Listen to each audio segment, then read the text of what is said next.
حق على من أراد الخير لنفسه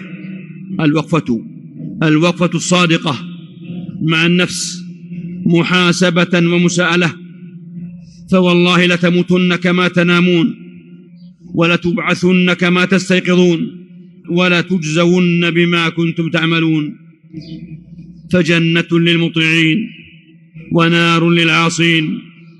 أفمن يلقى في النار خير أم من يأتي آمنا يوم القيامة؟ اعملوا ما شئتم إنه بما تعملون بصير. عباد الله، إن الزمان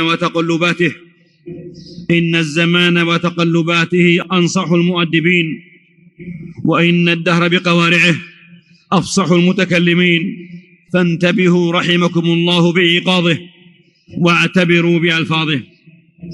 ورد في الأثر: 4 من الشقاء: جمود العين، وقسوة القلب، وطول الأمل، والحرص على الدنيا. أخرجه البزار.